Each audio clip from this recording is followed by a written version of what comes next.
down, I know you got me, baby. Yang pertama yaitu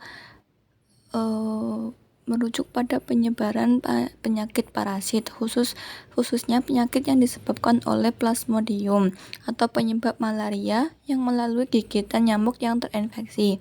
Proses ini terjadi ketika nyamuk betina dari genus Anopheles menggigit manusia untuk menghisap darah. Selama proses ini, nyamuk menyuntikkan sporozoid ke dalam aliran darah manusia. Setelah disuntikkan ke dalam darah manusia, sporozoid bergerak menuju hati atau liver.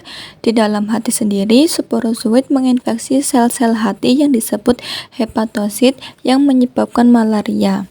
Yang ketiga yaitu pengertian dari liver cell rupture and morozoites relapse, merupakan proses dalam siklus hidup parasit yang terjadi setelah sporozoid menginfeksi sel hati atau hepatosis manusia.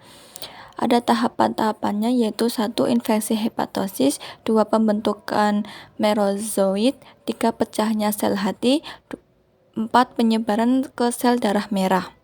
Yang keempat yaitu tahap dalam siklus hidup parasit Plasmodium yang terjadi setelah merozoid memasuki sel darah merah manusia. Siklus ini melibatkan 2 proses utama yaitu siklus aseksual yang menyebabkan gejala dan siklus seksual untuk perkembangan dalam nyamuk. Yang kelima yaitu merujuk pada tahap dalam siklus hidup parasit yang terjadi setelah fase intraeritrositik dalam sel darah merah selesai dan beberapa merozoid yang dihasilkan tidak melanjutkan siklus aseksual tetapi malah berkembang menjadi gametosit yaitu bentuk seksual dari parasit. Pada siklus seksual ini, merozoid tidak membelah lebih lanjut untuk menghasilkan lebih banyak merozoid, tetapi justru merubah menjadi gametosit. Gametosit ini penting untuk siklus hidup Plasmodium di dalam nyamuk dan untuk penyebaran penyakit malaria ke manusia berikutnya. Yang keenam yaitu merujuk pada tahap dalam siklus hidup parasit penyebab malaria di mana gametosit yang ada di dalam darah manusia ditransfer ke nyamuk Anopheles melalui gigitan.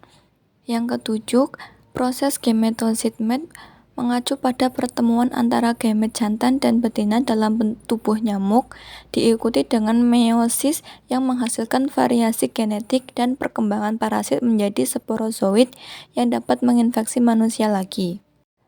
Untuk yang nomor 8 yaitu merujuk pada tahap dalam siklus hidup parasit di dalam tubuh nyamuk Anopheles setelah fertilisasi gamet di perut nyamuk.